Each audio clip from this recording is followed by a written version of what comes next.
let me just check.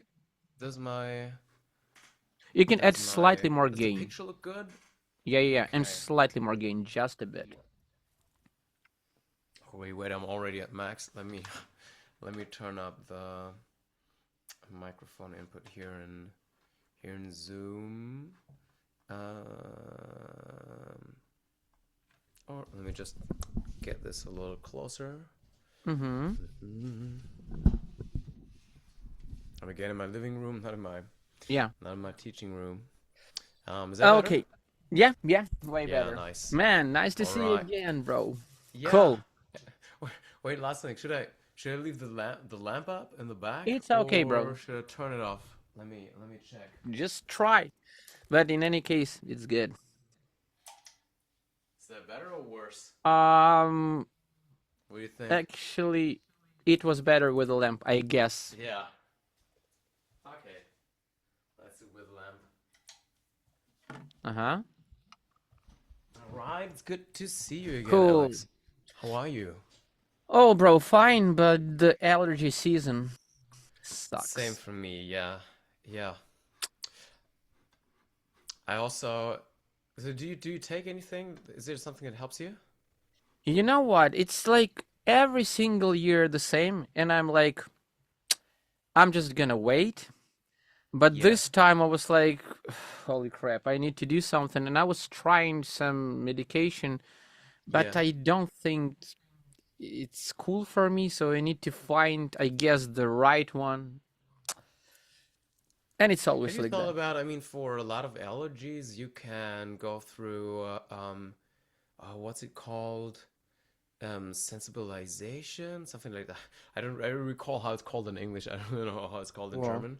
Where, so it's basically you go to a doctor that also treats allergies, well. and then it takes a couple of years. Like it starts, you get shots Uh-huh. um, with the stuff that you're allergic to, and like in very, very tiny doses. And at the Uh-huh. start, you get it once a week, and then in very small doses, and then they up the dose, and then it goes on for multiple years, and then it goes from weeks, from every once in a week to every other week to just Mm-hmm. once a month. And then you have to go to the doctor, get that shot, wait for an hour to make sure you don't have like Oh a man, big too reaction or something. complicated. I'm like, It oh is, man, like, but it's ah. really like honestly, I can recommend it to you. So I have a totally messed up immune system. Mm-hmm. So I'm not sure if I mentioned ever, but I have an autoimmune disease Mm-hmm. that affects many different parts of my body, and also bad allergies. Right, like the immune system doesn't work well. So Mm-hmm. Mm-hmm. um, anyways, so I had a really bad allergy against dust, Mm-hmm. right? So whenever I would go to bed, my nose would get blocked, like stuffy nose all the time, and also on the couch. And whenever I don't know, like I would vacuum and something would kick up dust, Mm-hmm. I would have like an asthma attack because Oh. I couldn't breathe anymore. Uh-huh. And I did that for dust. So I'm currently still doing it. I'm like in the third year, and it really has helped. Wow. So like I can go to bed and my nose is still open. It's crazy. Cool. Yeah. Cool. So Maybe, you might maybe. want to look into that. It's annoying. It really is annoying, especially at the start where you have to go once a week. Uh, But it's really helpful. mm-hmm. But yeah, it's not the only.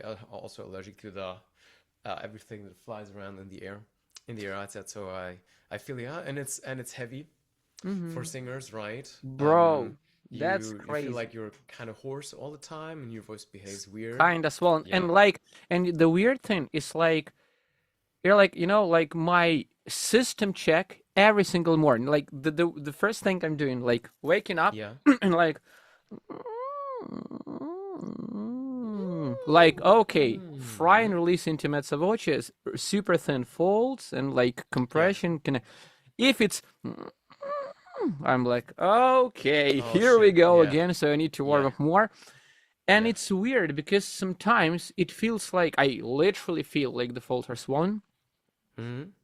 warming up to the point when I can kind of compress. It's much difficult with active vestibular folds in a clean version, like medium mode or like curbing, you know what I mean? Like, it's really difficult to zip up using the full length of the folds and this medieval layer. However, lighter modes, like,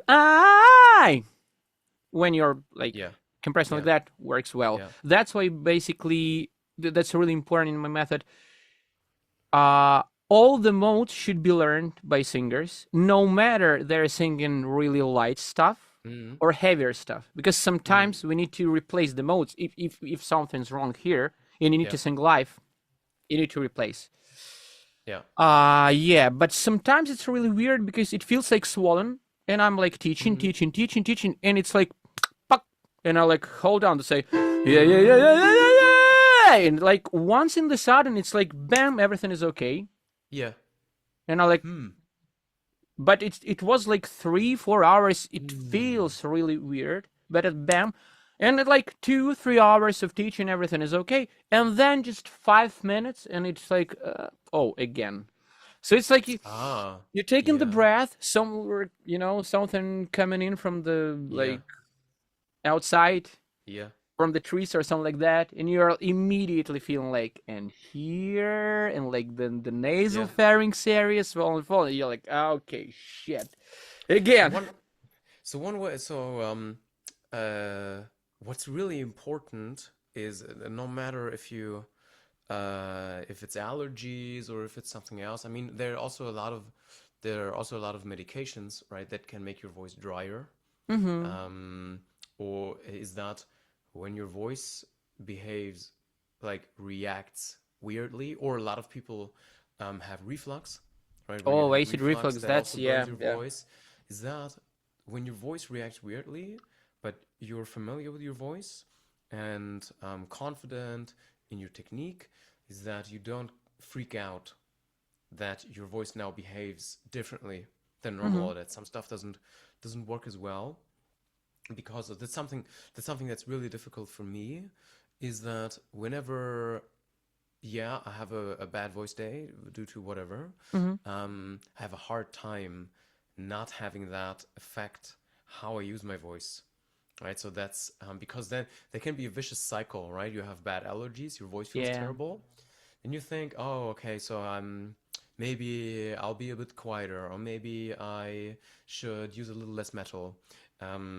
So you start to change how you use your voice, and then that can make it even worse, right? And you can get into a vicious cycle where it gets worse and worse and worse, and you're not even sure like how it even started. Especially when you're starting out. When you like, if you are like doing this for 5-10 years, you know, like, that's the mode, that's the mode. But when you're starting to discover, and you're doing good things, but the folds are swollen, for example, and that's why the good things are not working out. And you're like, maybe the technique is poor. I'm gonna change, and it's like, exactly. So when we have something like that, we need to trust in our technique, but also I'd say it's also important, like, trust in the feedback that your voice gives you. If your voice tells you, okay, like this, as you said it, like, singing with more metal is just not really working well, then I'd say, okay, then don't do that for the moment, right? Wait until things are normal. Yeah, bro, that's it. Okay, let's back to our stuff. Cool. So today we're going to talk about hypercompressed stuff. Again, cover a bit of fry approach through the creaking. And hold on a second. I have a couple of notes here. Let's talk a bit about inhale fry slightly later, because that's really cool topic. Ooh. And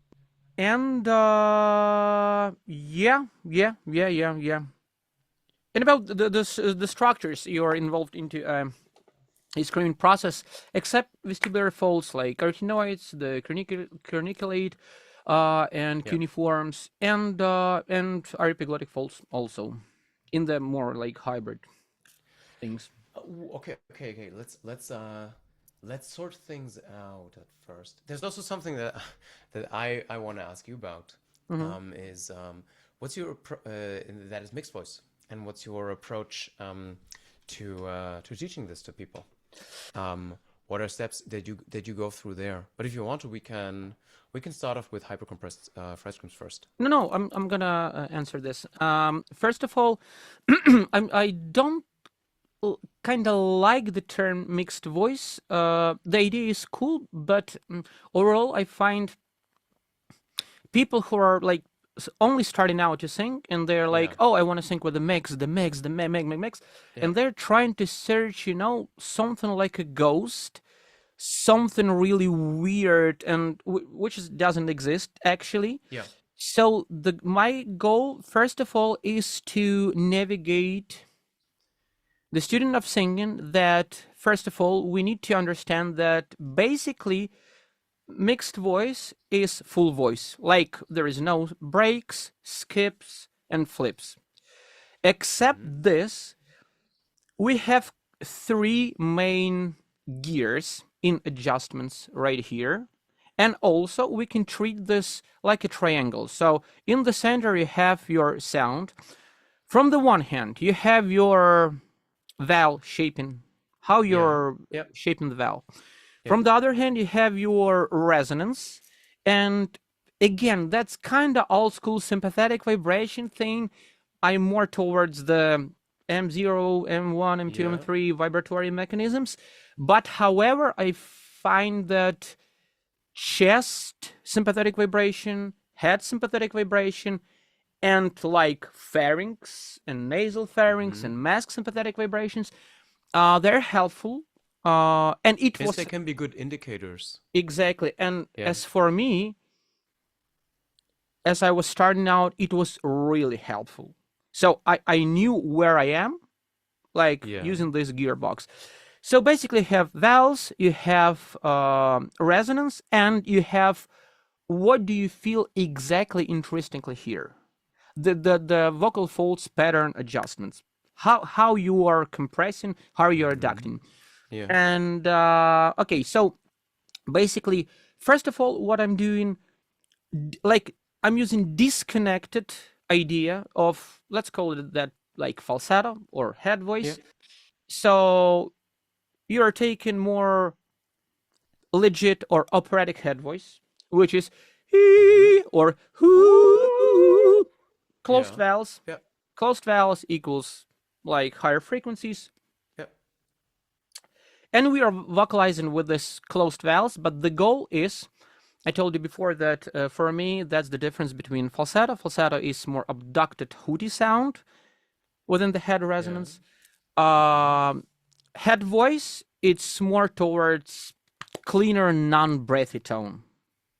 I know in CVT, everything is like M2 related. That's basically, even this is falsetto. Okay. I know, for me, falsetto is this, hey, like really audible sound. Hello, what's going on? Kind of the sound. If I'm gonna sing, in CVT we call this, we'd say the difference there, or I mean, I say I'm not CVT certified. No, I like CVT. So what you're talking about is the difference between audible air.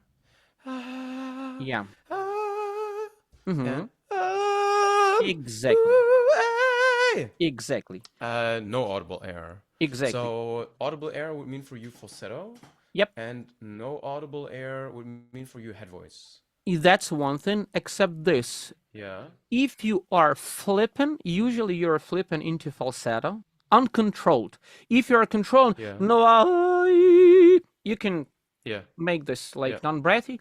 Again, vowel-wise, you are creating the basically like the vowel shaping, which is leading you, like if you're using closed vowel, the best way to train those intentional vocal breaks, like passively.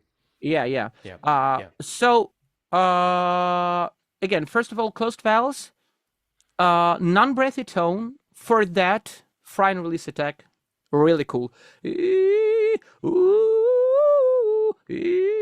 Which is, if you're starting from the fry, less chance that you're going for having a good vocal fold closure. Exactly, but fry and release, not fry and hold, which is gonna lead you more towards like medium mode in my method, or curbing kind of more there when you're kind of holding and the false folds are more active.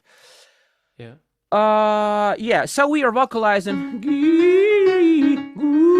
Yeah. And we are vocalizing. So that's the number like 3, the gear number 3, which is your high part of the voice, right? Like, or the head resonance. Yeah. Next thing, we are training again, isolation wise, chest voice.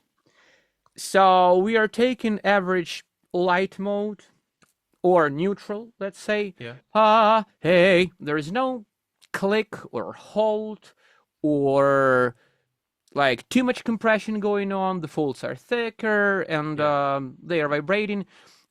And in this case, there are kind of 2 opposite sides of students. First part of the students, they're kind of more tense and they're beginning to like hold, click and stuff like that. The second part of the students are so you're telling me not to super compress. I'm going to be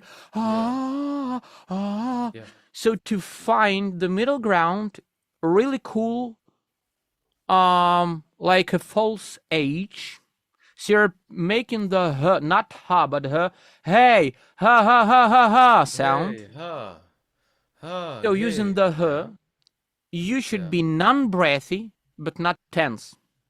Hey. And we are using the like vowel, not to open. We are not going with a super correct tone. It's more neutral, not covered. It's neutral. And which is really important because when we are vocalizing using this method, we are approaching into the middle part of the voice, being chest dominant, which is giving you the confidence not to, like hold back too much. Yeah. Because if someone's like trying to go into what I call medium mode or like curbing, with the hold back, like 75 or 80%, they're over holding, or over tensing, over compressing, starting too early. So this is more of like free. So basically what I'm doing at the beginning, like 3rd gear, high part of the range, head voice, pulling down. So making sure good vocal fold closure in the high part of the voice. Yep, and pulling it down.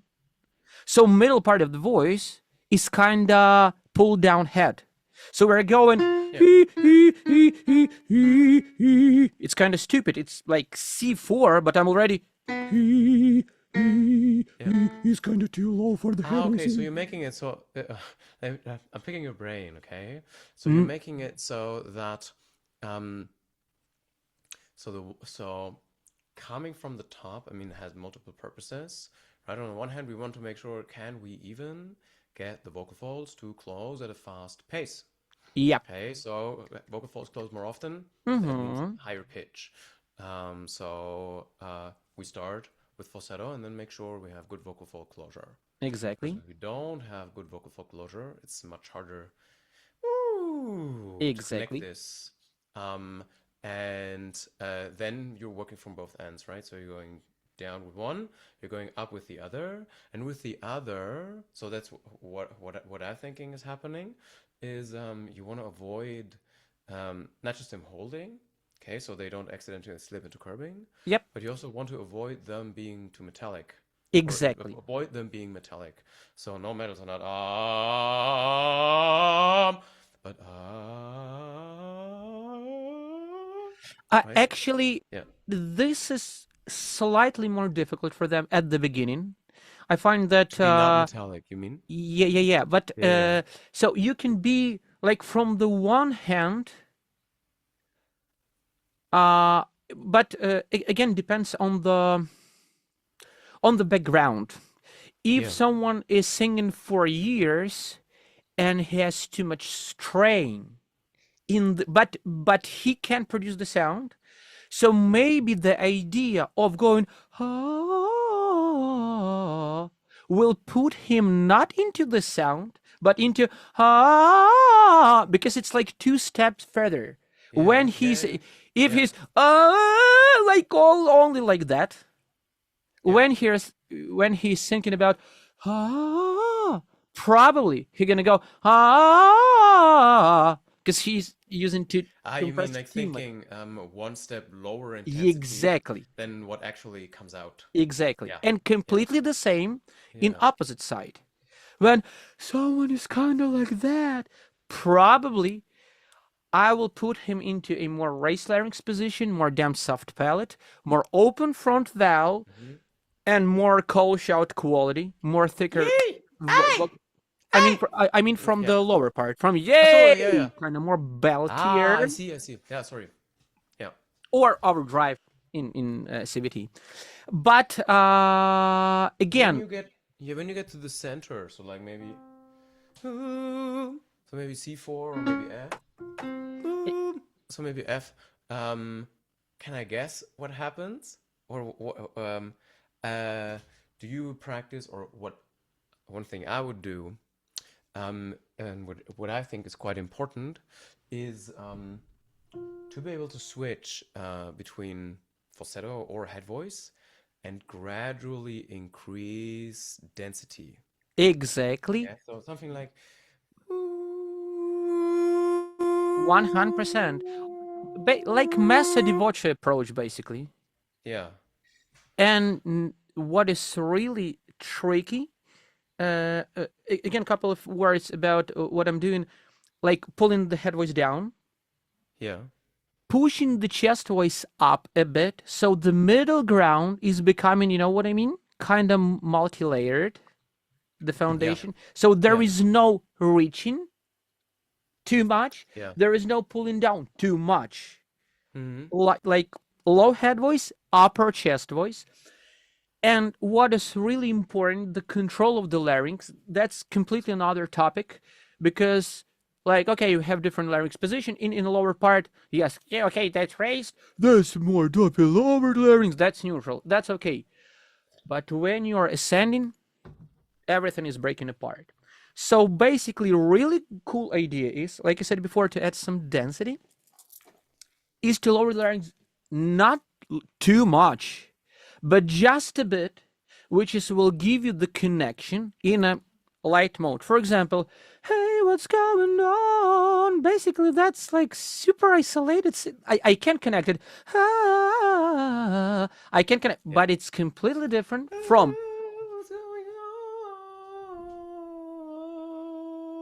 And here I would need to to give it a little bit more. I don't think it's larynx going down. Not now. Now it's not going down. I'm using more flow. But what about hello? What are we gonna do? Hello, you know what I mean? Slightly more surprised, and that's what is giving me the full voice idea. Hey. That's the one voice, but with changing gears idea. And from there, you can gradually develop more and more compression and different adjustment within the vocal folds. You can like going from hello, what's going on, like falsetto, hello, what's going on, like head voice, hello, what's going on, feels like heady tone but more connected. And then you can add more and more and more compression, starting again from the front release, hello, or hello. So, but you have, like, what is really important, you have the place. So you're familiar with the place without too much work within the body first. And then you are maintaining the space and adding slightly more and more action within the body. More support, more compression. You're beginning to change the vowel, maintaining the same mental spot. And basically going up and down, like usually slides, like 5-tone slides, octave slides, octave arpeggio, octave and a half arpeggio, 2 octaves arpeggio. usually starting from the light mode when we are connecting. And it's hand by hand with vocal fry. Because like vocal fry is giving you the true connect right here. That's the adjustment of the false. So if it feels like you're always breaking, always flipping, and you need only to let go or only to grab too much, like you can maintain kind of the same workflow, vocal fry is essential, especially using you mean to skills. get a good adduction Exactly. of the vocal folds. Exactly. Yeah, to not lose. And preparation of the muscle also. One other thing that could also work is to use a glottal onset. Yep. You can have a creaky onset, or you can start with a glottal onset. So not, but just. That's the allergies coming in, but they can also sometimes work. But then we need to be aware that what we do not want to do is that would be more for hypercompression. Exactly. Yeah. So mainly, do you? Or two things I'm wondering about is one thing you mentioned is that when people want to go for more metallic sounds, for maybe belting or overdrive, edge, and curbing, do you build this from there too, or do you start? For sure. Yeah, and but probably I will go, depending again on the student. Probably I will go with more kind of medium mode or like curbing. Here's where the cry mechanism comes in. That's really important. And basically, you know what? I'm starting usually from before I'm starting to teach my modes, like the basic block underneath the modes. There are three main vocal mechanisms, like hoot, which is M2 related, head dominant, falsetto, head voice, blah, blah, blah, blah. Yeah. Second, shout call, which is M1 related, yell-like character, loud, metal, or open timbre. Usually like F1, H2 tuning. Yeah, coupling, Exactly. And third, that's closed timbre. cry, exactly, which is covering more convergent idea, and that's basically medium mode or curbing. So usually I'm starting to teach hand by hand light mode and medium mode. So light mode, not full zipped up folds, and medium mode like with internoid, like this gap in between two arytenoids closed. And false folds engagement also, because the cry, the hold a bit. What do you... So, right, every choice that we make has advantages and disadvantages. So I would, when someone says, "Hey, I wanna belt, I wanna sing Dio or Jorn Lande or Chester Bennington," I would work straight on. I would go almost the opposite way. I would start, so when someone has very little experience with singing with metal, I would start with either, that depends on kind of how the person is talking, or what clicks with them. I would start either with overdrive, yo, right? So yell timbre, or I would start with twang, and edge mode, more towards edge, first, but always right on fuller density and metallic sounds. That has upsides and downsides. The upside is, I would say, we're working right on the sound that we want to do in the singing.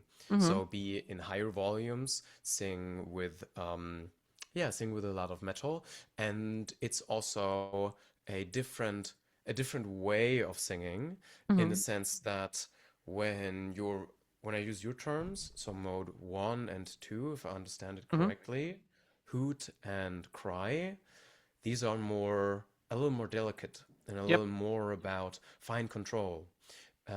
Whereas mode 3, open timbre, yell, this is I would say, much more bodily exertive thing.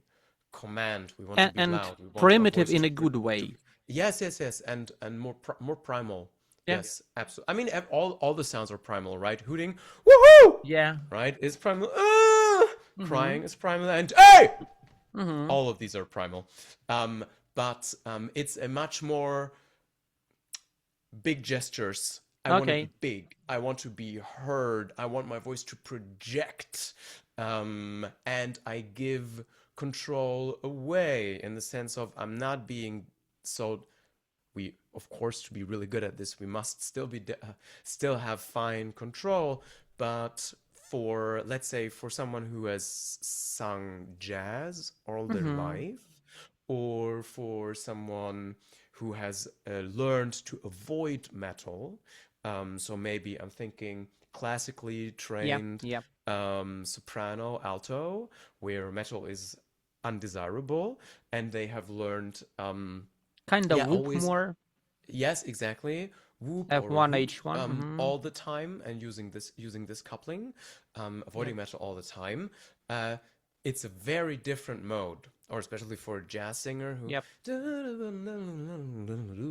I'm a terrible jazz singer, but very fine control, very super smooth. Everything And is super volume balanced. wise, it's different.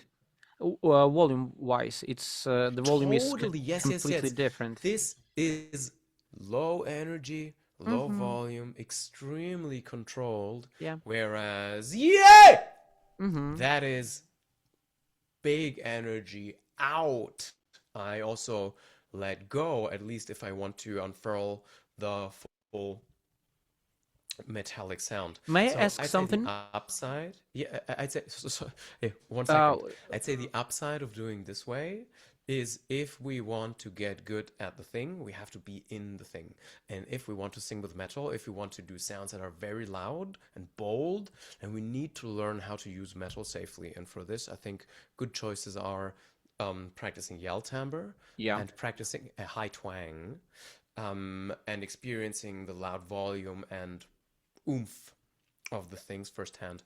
The downside, of course, is, and this is, I think, your angle where you're coming from, is when I have trouble controlling the amount of energy that I'm using, when I maybe have habits of pushing even, or when I have, and we may find this more with men, or more with men who are used to talk with a very metallic voice, maybe very low voice at the same time, that singing high, so having very fast vocal foreclosure, that is unintuitive for them. And so coming from the other angle, that is the upside of the other angle. Yep.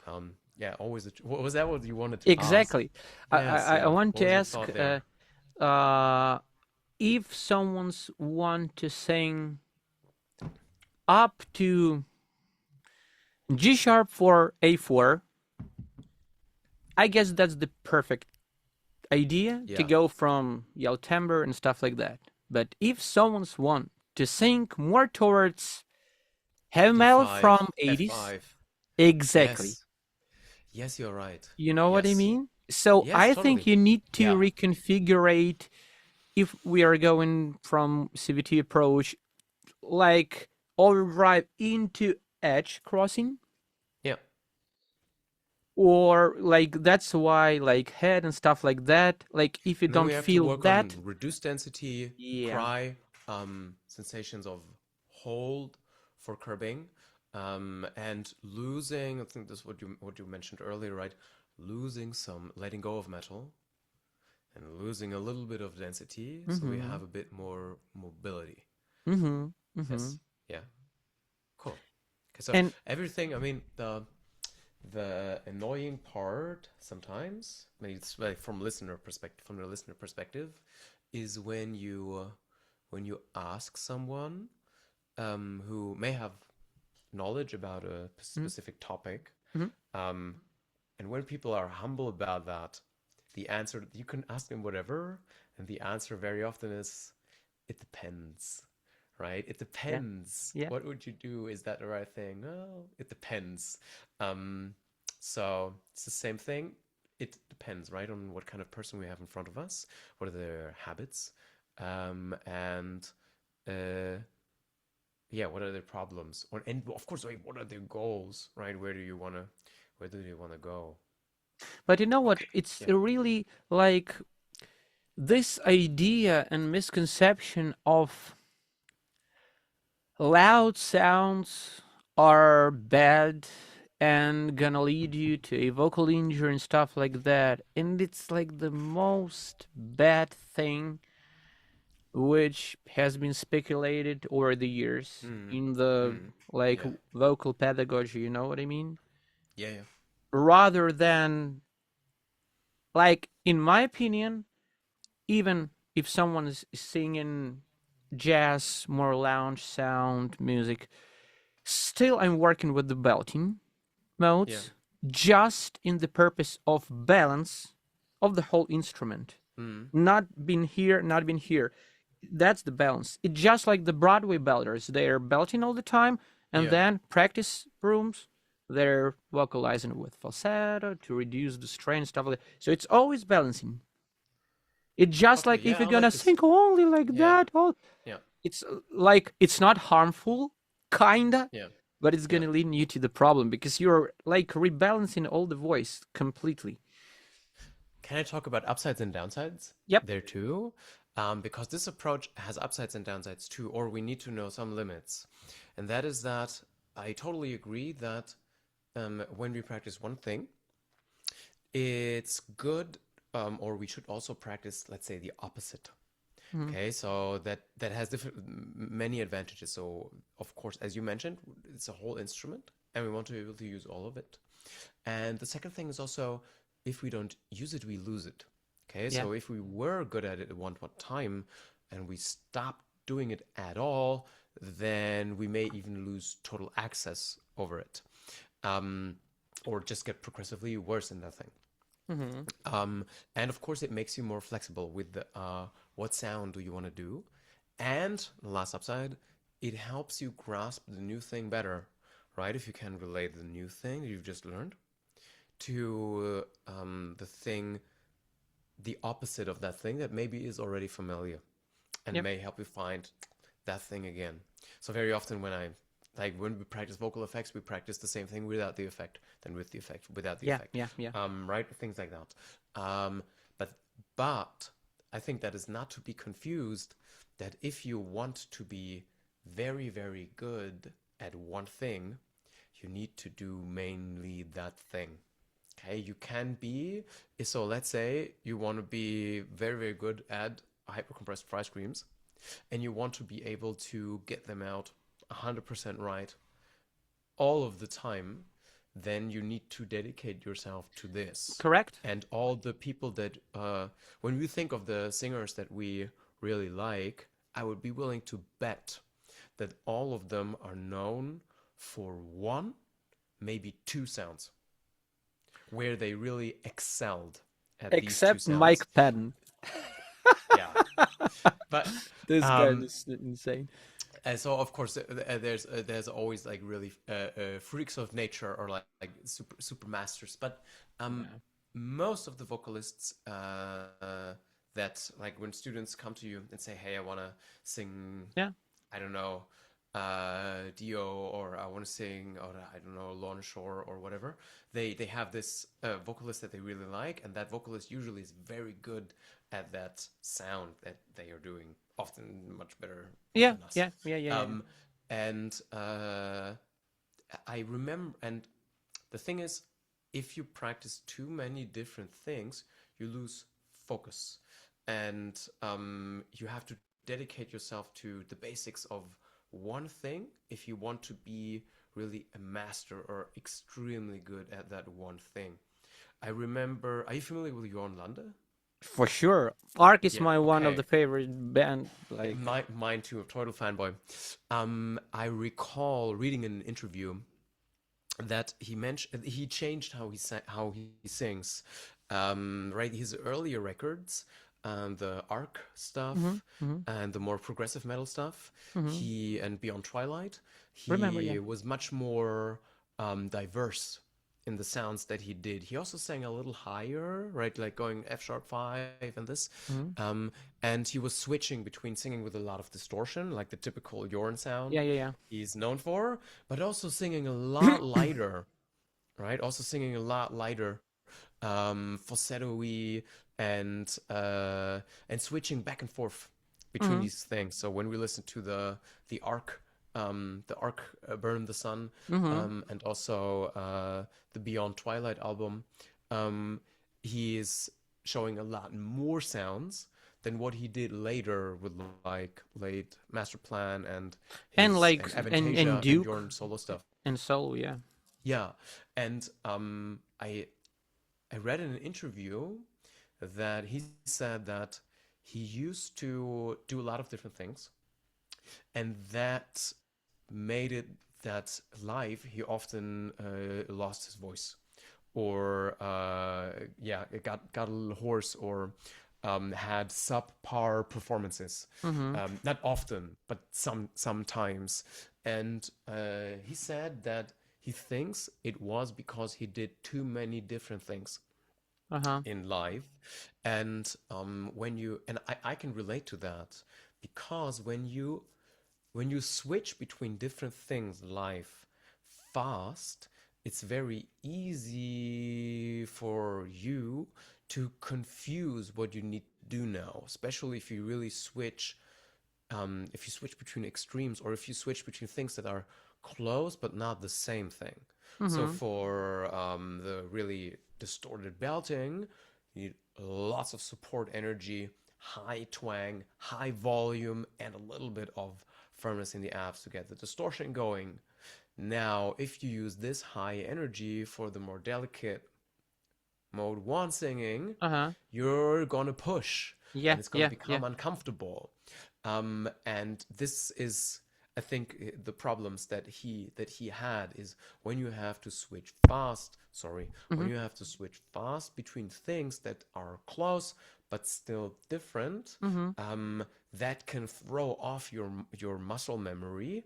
And if you couple this with live performance, you maybe have bad monitoring, or you have a bad day, that can be a recipe for disaster, where suddenly for the one thing you're too quiet, for the next thing you're too loud, for the one thing you're too bright, for the next thing you're a little too dark, and everything is only 90% right.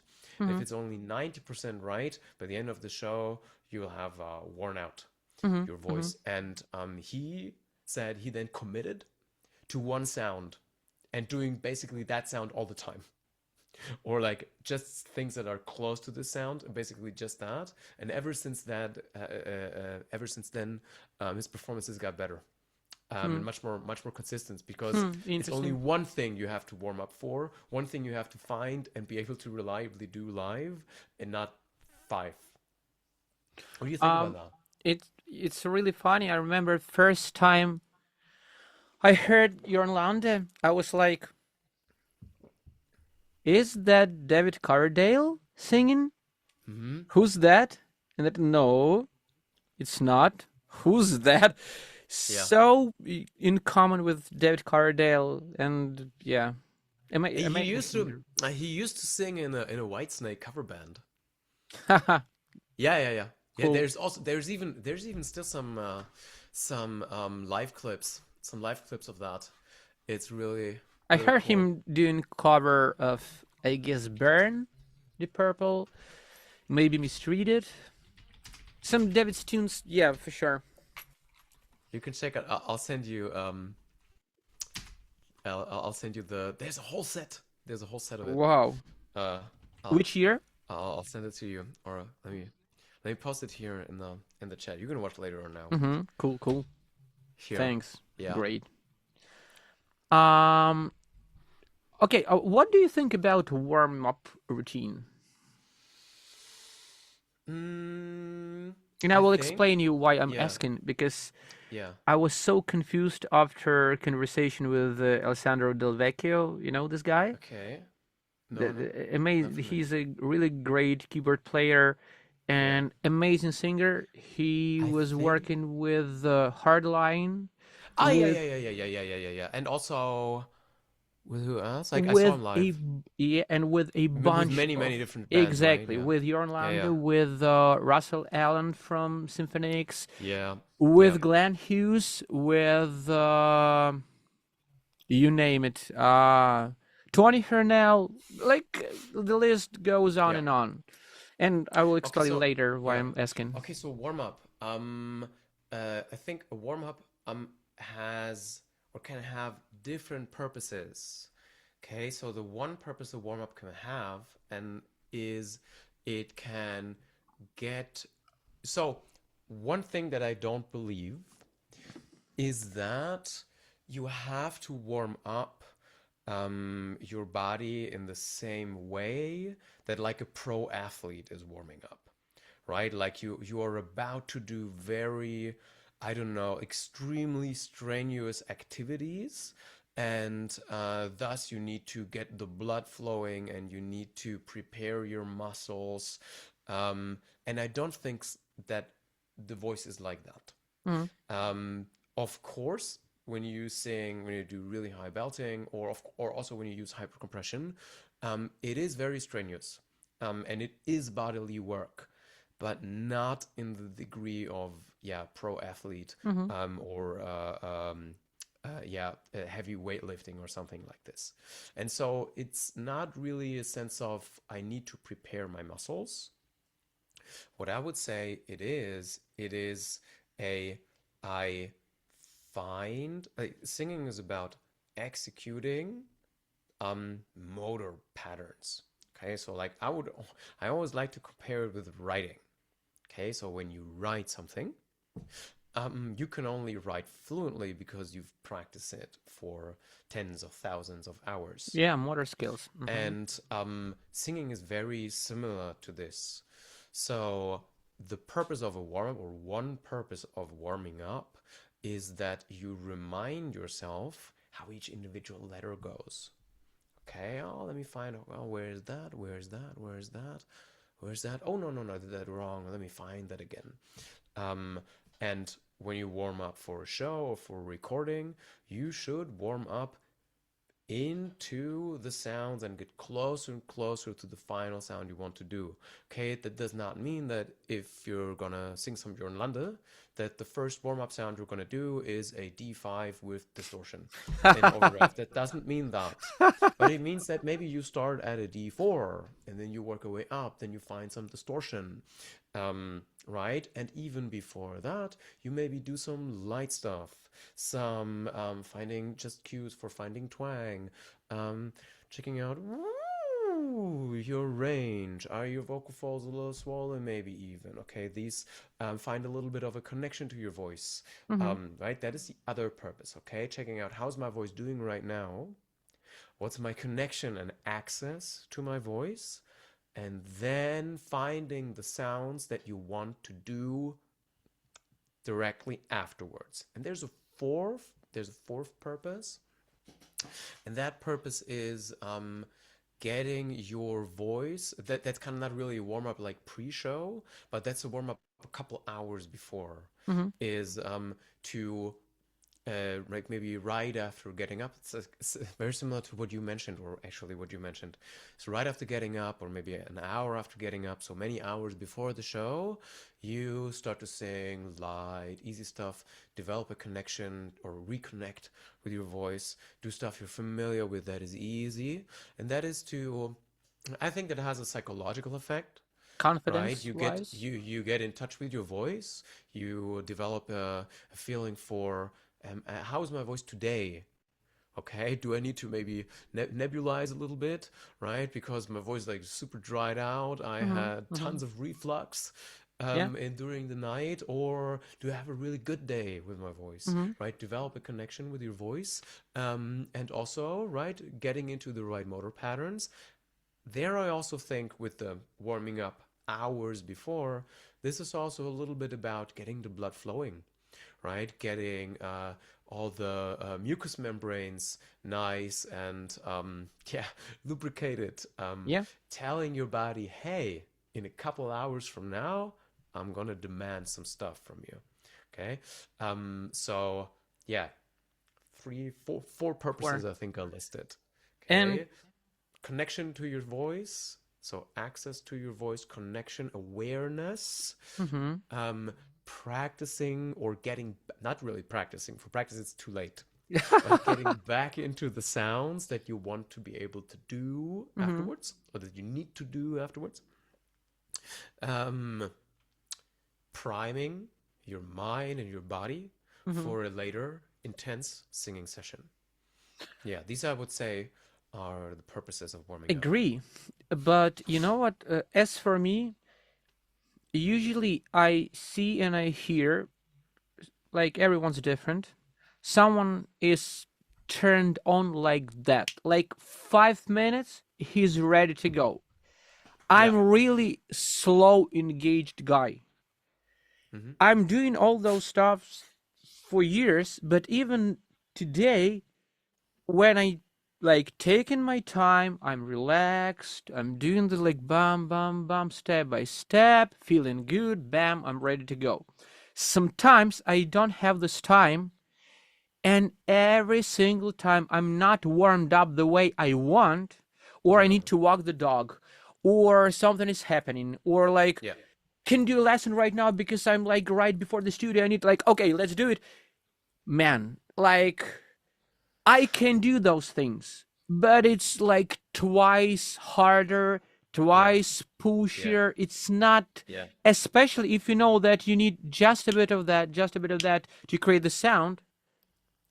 You need to like that. However, I was talking with Alessandro Del Vecchio, and I was like, okay, about the warm-up, and he's like, you know what? All those singers you're mentioned, like Glenn Hughes, Russell Allen, Jörn Lande, you name it, like a bunch of guys. He said they're not doing any warm-up because he was like a sound engineer and producer, and he was not only in the band with them. He was recording them like their band's projects, solo albums.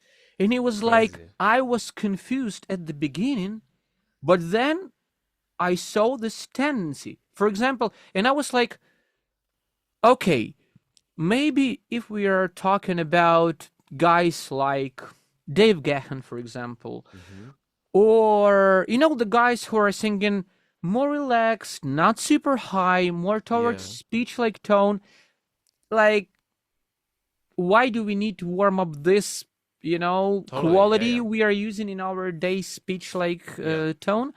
But we're talking about, come on, man, Glenn Hughes, incredible guy. He's singing extremely super high, light, heavy, grit, rattle, falsetto, going in and out like that. And I was like, I can't believe it. He's like, man, he's entering the studio. He's like, the very first minute, that's the mic, 3 takes, done. 3 takes, done. Crazy. What a pro. Right. Pro. Yeah. And I was like, maybe we have, like, you know, those really unique guys. He was like every single man. Like Russell Allen. Do they do something? Does he know whether they do like a warm up or getting into the zone? He was asking them. He was, and my biggest, like, I was I couldn't sleep 2 days after that because I was thinking about that.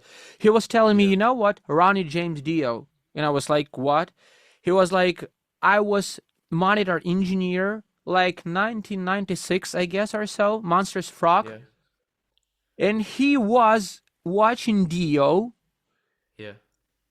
on the, like, the preparation before the show. And he was like with a cigar. No, he was like sitting, literally talking with the guys. And like the intro is going on.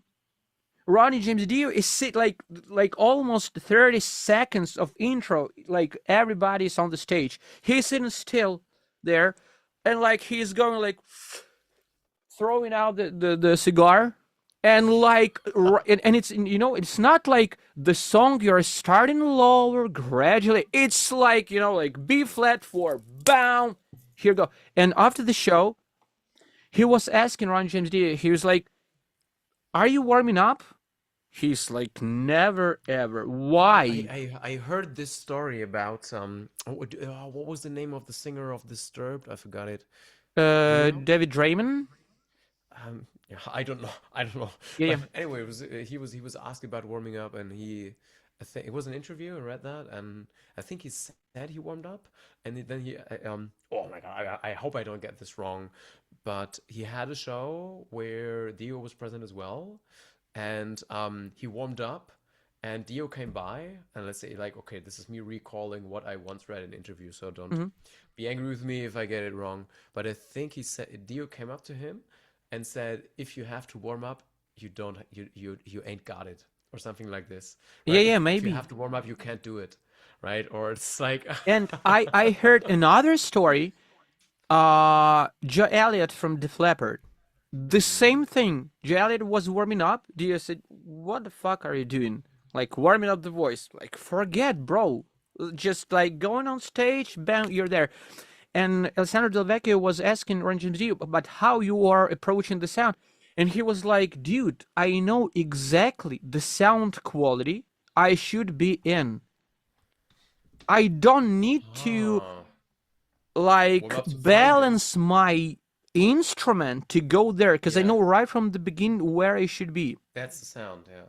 Exactly, going right from the beginning. I would say that's tens of thousands of hours of practice. I think this is the writing thing, right? When you write But your name, do you need to practice that? No, you've done it so many times, you know how it goes. And I think that is something I think it's two things. Okay, so there are, I mean, in my lessons sometimes I have, this is rare, but sometimes I get singers who haven't had vocal lessons ever, or maybe just a couple lessons before, and they are so fucking good. yeah. And they say like, hey, can we try out some false code screaming, right? And you throw them through one cue for false code screams, and they get a grunt, nice grunt right away, and you're like, okay, can you do it with a glottal onset, so it's more right, not as airy. They do it, and then you say, okay, can you do it with distortion first, and then they do it, get a nice complex sounding false code scream, and they say, okay, can you do that, but also have your abs a bit more rigid, so a little bit more compression, and then they do it, and they walk out of 10 minutes, and they have a like 10 times better false code scream than me, and I'm like, and then they do the next thing. Okay, but can you also show me how to fry scream? Like, okay, it goes like this, and like this, and it's crazy. So, But there it's are rarely, people, right? huh? It's It's rare. rare. It is rare. Yeah. But there are people who are just naturals, and have such an amazing control over, or not even, I wouldn't even call it control. It's just intuition. Intuition about how to use their body. And on the one hand, I think many of the singers that are amazing, are world class, are like this.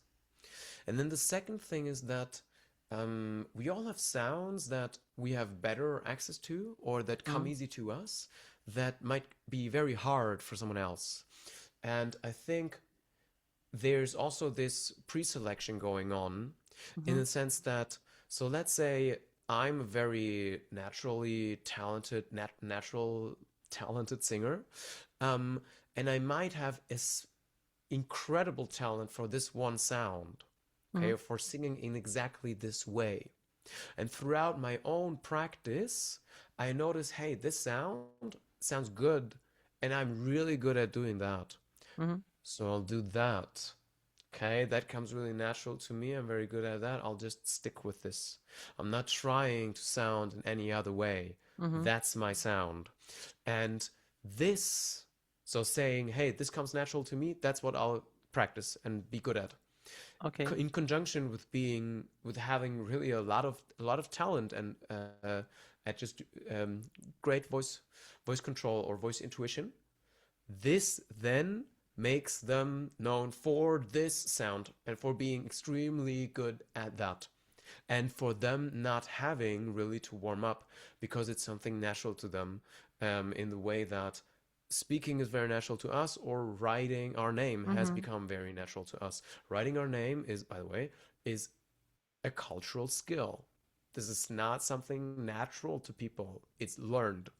But it's so natural. I don't need to think about it. And that is because I've done it for tens of thousands, and maybe even hundreds of thousands of hours accumulated over my life. And this, I think, we also underestimate is, if you want to become a master at one thing, you need to do that thing and the basics of that thing. You need to do that for tens of thousands of hours. That's correct. And when you do it this way, then you can get, or that is what you need to do to get to this level.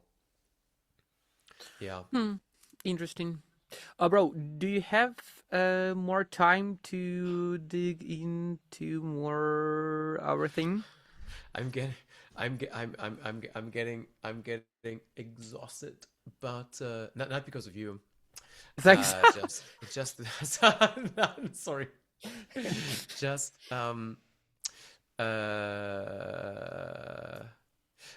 so for a whole session maybe about hypercompression. Or we can switch to another session. Yeah, I think that would be better, because I'm starting to get it's okay, bro. I understand 100%. All good.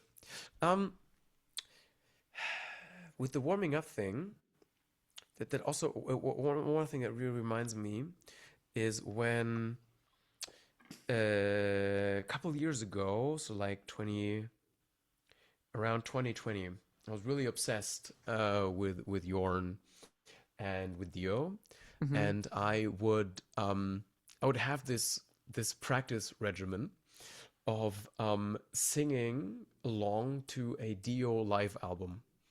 It was like 1981, some live show where they played most of the tracks from the Holy Diver album. Wow, cool. And you know how it usually went? I would do just some trills really fast, just 2-3 minutes.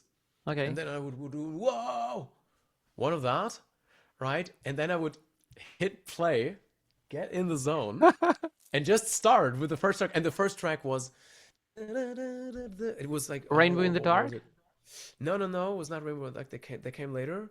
But the first track, Stand Up and Shout? The car was in your mind. What one is that? Which one is that? It's like a long, long way to fall.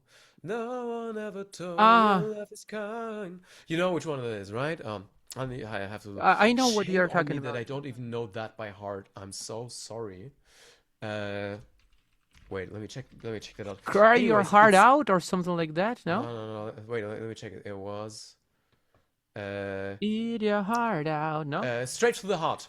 Straight through that, yeah. Yeah. Wait, what was it? Yeah, it's Straight Through the Heart, right? So it would start super high, bam, distortion, edge mode right away. And I would just do that. And the thing is, on many days, I would sing myself hoarse with that song, just after a couple minutes. And then I would say, oh, okay, today it was a bad day. Let's try again tomorrow. And then I really, honestly, I did that for months. And then, on really bad days, it was like this. And then it was okay, like I screwed up. Anyway, it doesn't matter. Let's go tomorrow. And I'm so kind of frustrated because I can't do that anymore. It's just use it or lose it, right? I was able, after a couple of months, I could sing the whole album. With the same approach? With the same approach. I would just, next day I'll go again. Going, whoa! Get one like this out and go straight through the heart, right? Okay. And it worked. The thing is, after like 3 or 4 months, I was able to sing the whole album. So like this is pretty much the whole Holy Diver album. Okay. But in a different order. Live along with Dio. And after the 60 minutes or something, voice felt fine. I noticed, yeah, I did some work now, but voice felt fine. And then I can tell you, once I stopped doing that, I stopped being able to do that. I mean, I can still do these sounds, right? But I'm not as efficient as I was then. And not sustainable. Okay, were you changing something from day to day in your, like, where you are there and singing? Are you, like, were you changing some, or you're using completely the same trial setting? Trial and error. I would notice, oh, okay, on that line, I would push too much. Okay, so next time I need to like be a little quieter on that line. Or I would notice, okay, so usually it would be something like I'm pushing, or I'm not twangy enough, right? Things like this. And I would notice that. Or taking breaths. On some songs, or what I also did was, if I noticed really like a line gives me trouble, I would stop the playback and just practice the line. Cool. Right? Or just practice getting that note out that gave me trouble at the vowel. Right? That was what I did, but that was pretty much it. But with the vowels, were too much different problems or no? Sorry? With the vowels.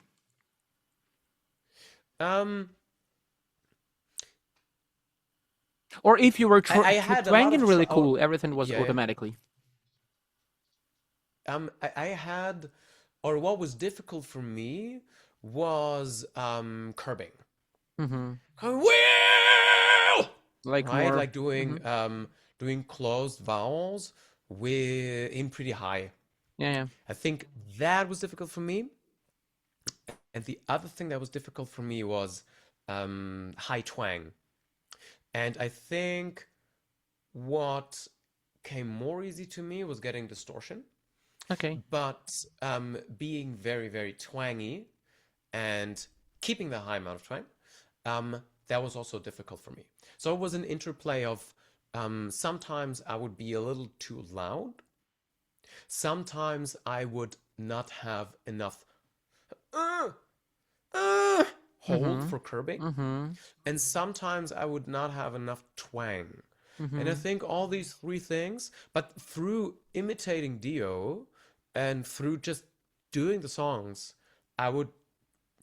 it was trial and error, and I would find ways to get this out. I mean, this was not I have to say this, I was not a beginner at that point. I already had a pretty good range with the metallic modes, and technically no notes in that whole album were outside of my range. But doing them in that style with a lot of distortion and at that pace, I mean, that was new. And I mean, there's a big difference between being able to get like a C5 once in a song, yes, or like singing straight through the heart where you are on A4 the whole song, right? But I think that was really a testament to how you can get good at one sound. And that is also something, if you have the bass technique, singing in edge mode, or singing with the metallic modes, being able to use distortion, that was already there. So I wouldn't say, hey, you want to sing like Dio, but you can't do anything yet? Sing Holy Diver every day, right? That's not what I would do. I would say, okay, so you need to be able to do this and this and this and that.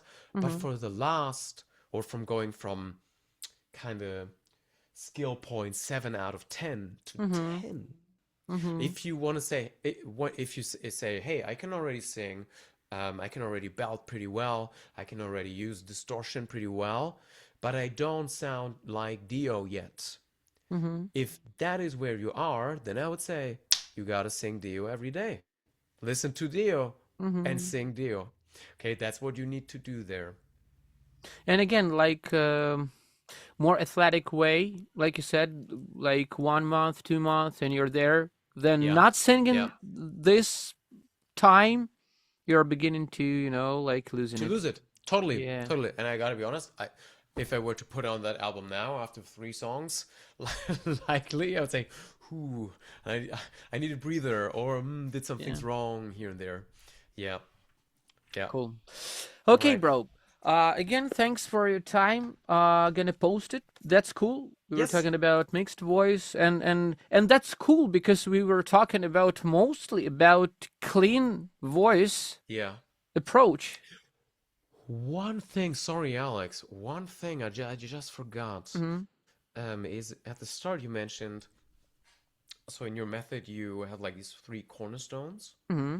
So the one thing is vowels, the modes, the compression, and the resonance. Vowels, compression setting. How is a vowel and resonance different for you? When you are changing the vowel, for example, if you are covering the vowel in the middle part of the voice, automatically you are compressing more. If you are opening the vowel, starting from the middle, middle part of the voice divided into 2, like low mid, high mid. If you are opening the vowel in the high mid part of the voice, you have 2 scenarios. Or you are becoming lighter, or you are going into a belting mode. For example, I'm covering covering more chest like operatic quality. If I'm opening 2 ways, the first, I'm becoming lighter, more towards M2. Losing the metal because you lose the whole. Exactly. Or I can maintain the I'm belting. So, and this is also except the resonance. So, like I said before, I'm changing only one parameter, 2 other are changing at the same time. So I'm changing the vowel, the resonance is changing, and the configuration within the larynx also is changing. How I'm compressing. I'm changing the compression, the vowel is changing also, and the resonance. I'm changing the resonance, the vowel is changing, and the compression is changing. What I'm wondering about that, I totally agree, right? When we have it's funny when we sing outside, or when we sing outside of hypercompressed fry screams, or pretty much all singing, or almost all singing, the voice has these non-linear effects where what we do with pitch and energy and the vowel changes what the vocal folds do. Right? So I can go falsetto or hoot or whoop timbre. F1 H1. When I open the vowel, so I go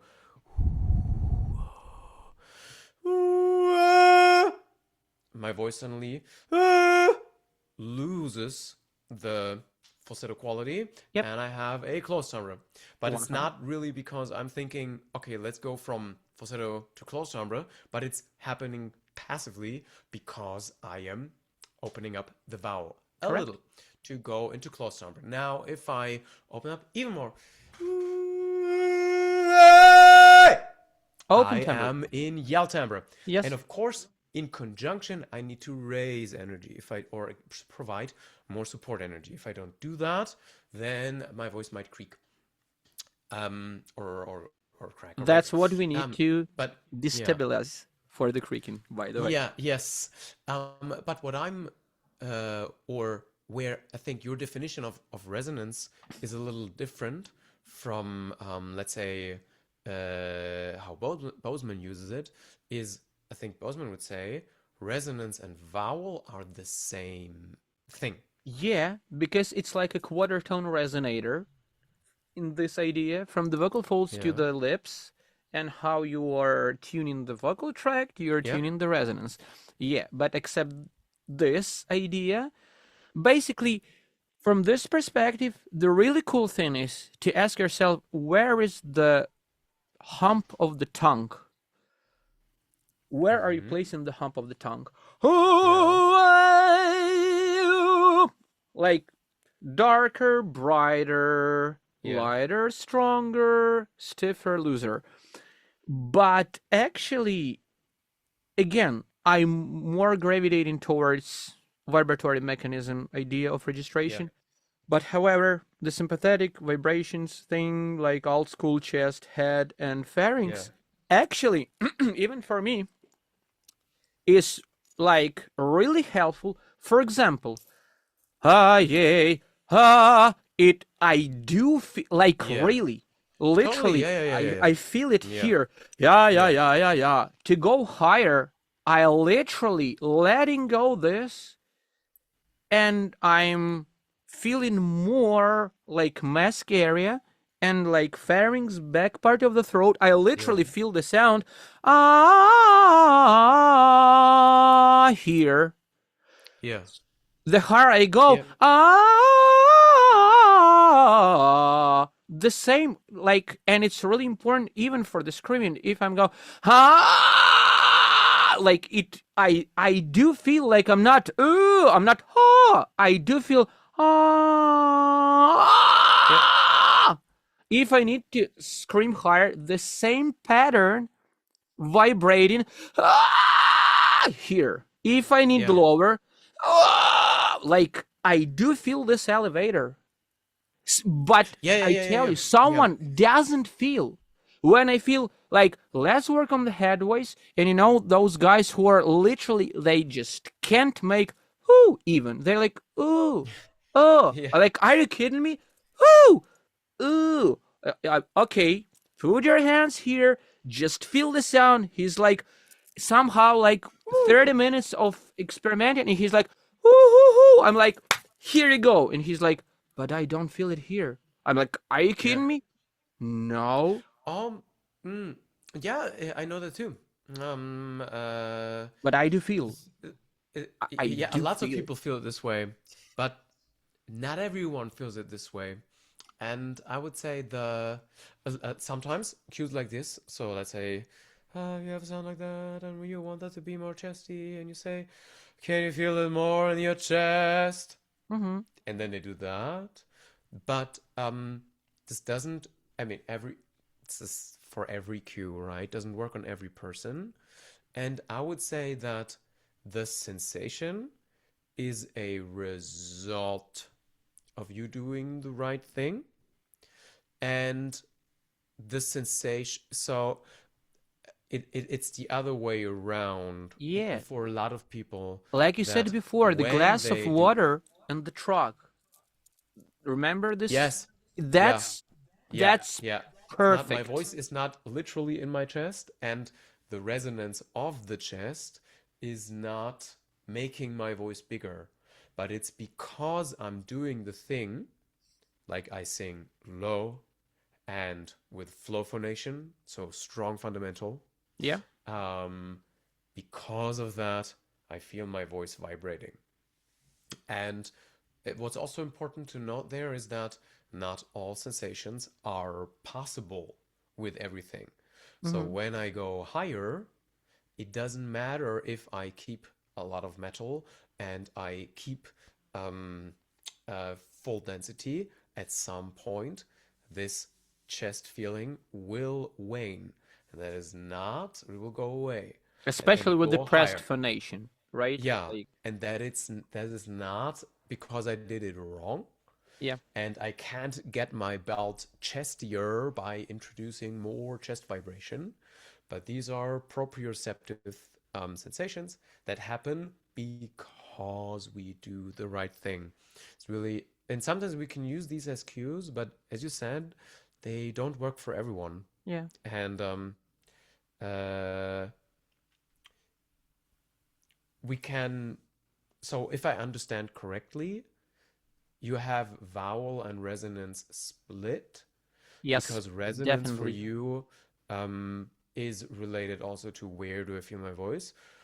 Oh, right? And also resonance, kind of the result Yeah, of what we definitely. do. So you could say resonance is the part of a voice that we hear or feel. Like an output more rather than input. Yeah. Okay, yeah, we can say that is the input that I give, or that is the thing that I consciously can control. What vowel am I doing? What vowel am I doing? What do I do with my tongue? What happens with the larynx position? That influences how the vocal folds behave. Exactly. Or what is harder or what is easier. And the resonance that I hear is a result, is coming afterwards, right? Is at the end of the equation. And then, of course, right, it's a loop. What I hear can influence what I do. Correct. Have you, you should check out Ian Howell's. Bro, I'm searching for this book, really. And I want to like order a paper, you know. Okay, that's edition. Much better. But and thanks a lot for the Bozeman advice. It was like I was like exactly what I was thinking, but more detailed, more specific. I'm in love with this, really. Yeah, so also cool. Really helpful for me. That also really helped me teach creaking. Is right. I mentioned we can get creaking by under energizing. Whoa. We can do creaking by over resisting. We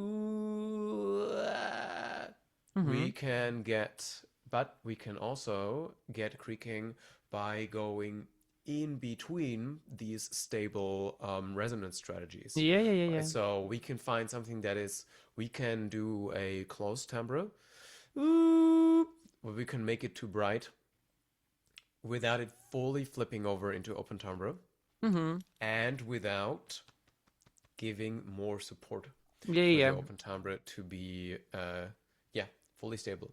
So instead of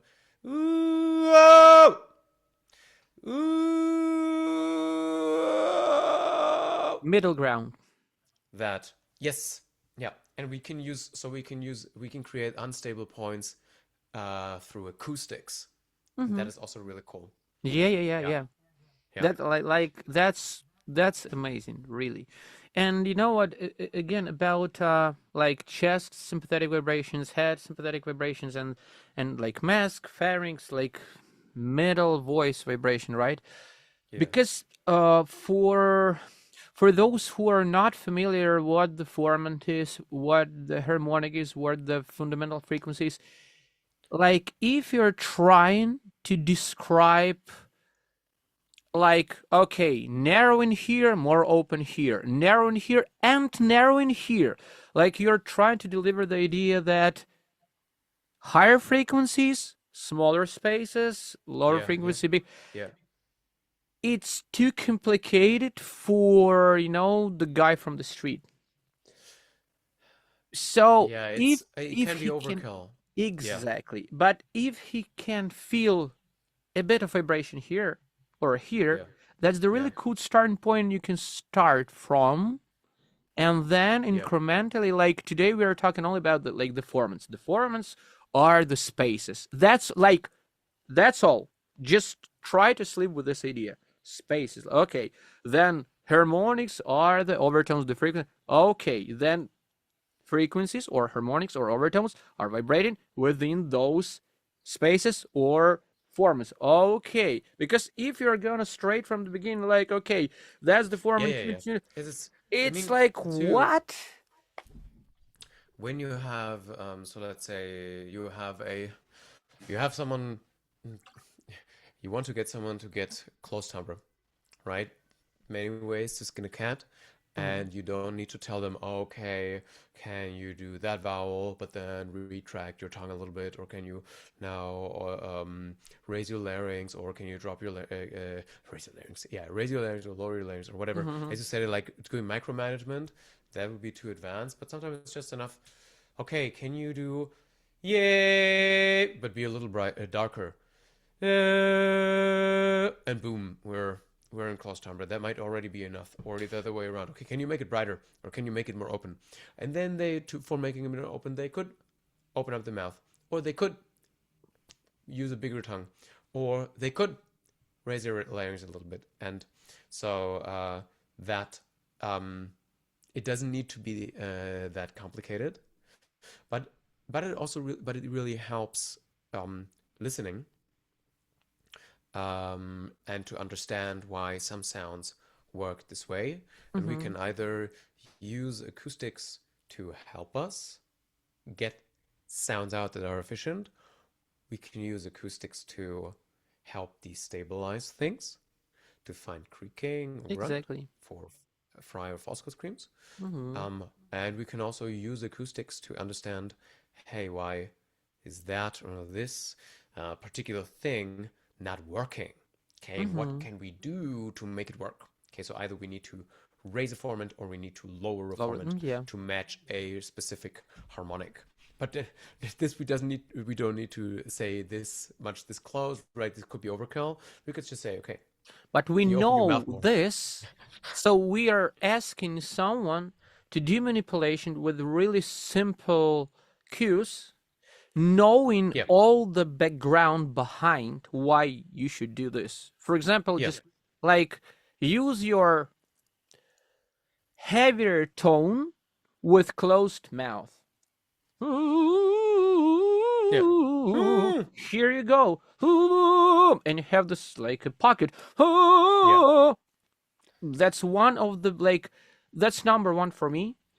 Like medium mode or curving, like just close the mouth and maintain the strong sound with the like cry. Might be enough. Yeah. Because, and again, that's opposite from open tone. So you need to do completely opposite. Oh, and one thing I like to do for range, by the way, or what I find quite important for if you want to sing high stuff, high rock stuff, is to be able to switch from open timbre to closed timbre. Yes. And what we can do to build higher range is triangulate. So for example, what we can do, let's say, oh no, it got too late. I can't really be loud anymore. So let's say going one note up. It doesn't work anymore. But I have a really nice stable. Whoa! That is really nice and stable. Open timbre. But whoa! That doesn't work. Yeah. So what I can try is, okay, can I have the change from open timbre to closed timbre happen passively because I go higher in pitch, but don't do anything with my mouth. So I keep the vowel the same. Whoa! Yeah. Ah, that worked. And now I can get one note higher. Now, what we can do is to get the same quality on the I can now get back to go brighter. So I need to go brighter in some way. I could have the larynx raised. I could have more like a square mouth. Embouchure. I could have a bigger tongue. Right? So go. Whoa! No. Whoa! And I got one note. I got kind of across that. From the that difficult area. Yeah, that is one way in which we can do it. Or we can say, okay, what is the coordination out of these three resonance strategies? Whoop, closed timbre, open timbre, or yell timbre. What is the one where I can get the highest note out? Just most intuitively. And then from there, by either going darker or brighter, we get the other ones. Yeah. So that can be also one powerful strategy to build up a higher range, or to also develop more articulation. Okay, I can sing high, but I can only go and no other vowel works. Yeah. Okay, Alex. Towards the end, because I think my mind is starting to need a break. But one thing I want to mention, especially to like the listener now, is that one of the most powerful things you can do for learning is to get together with a colleague or with another expert who also has another angle, because this angle of, let's maybe separate vowel and resonance, even if physically they are the same thing, that through different angles we can attack problems from these different angles. And no matter, or depending on the angle that I have, the way that I think, I'm gonna have different solutions, but I'll also have different blind spots. So there'll always be blind spots, things that my way of thinking, won't be able to solve, or will be like wrong assumptions I'll make, or mistakes I'll make just from my way of thinking. And what's very beautiful about having a different mind who thinks differently is that they're gonna have different blind spots, different than me. And it's the same thing vice versa. Yep. So that way you can, deepen your knowledge and learn. That's really cool, man. That like I Yes. had so much fun. And I know like okay, that's not the last session. So cool. We're gonna Yes. talk like Yes. later. So I Yes. think you know what? It shouldn't be like only like one or two. We can do like different like once a month or once every 2 months and just Yeah. talk Why not? about everything Yes. because every single day you're learning something new. Yeah. Me either. So, like, you know what? Like with Bozeman, for example, for me it was like Yeah. cool. Like I'm so obsessed. Oh, you know what I really take is the not warming up. That really that brought into my mind like the stuff that I did with the Dio live album, and like why it worked. Yeah. Oh, and the approach of, okay, you want to sing high? Let's get the easiest high stuff. Let's get quiet.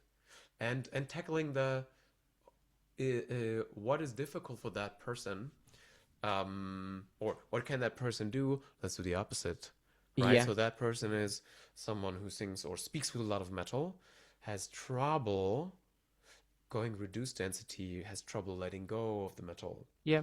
So we should, instead of, or would you one approach, instead of keeping the metal and taking it as high as possible, let's let go of the metal to get high more easily. Cool. Yeah. Yeah. Alex, is there for the next session regarding hypercompression then, is there something that maybe I can prepare or that you would want Actually, to take a look at? I think it's just the flow of thoughts. Okay. I think we're gonna dig into like how you're usually activate Yep. tissues. For example, are you starting from Kurgara, or you're starting from going from creaking and compress more and activating the vestibular Yep. folds? Are you Yep. separating like arytenoids here, false folds here, epiglottic folds here, higher stuff, lower stuff, mid stuff? Like it just the flow of conversation. Okay. Okay. All right. Cool. Alex, thank you so much. Was a The nice same, session. likewise, It was bro. really good seeing you again. Cool. See you was soon, very I hope. inspiring. Yeah, and let's chat about the day and time. Yes. Cool. I'm gonna post it Hope, really soon. yes. Bro, take Hope you care. have a good evening. Bye bye. Take Same. care, Alex. Bye.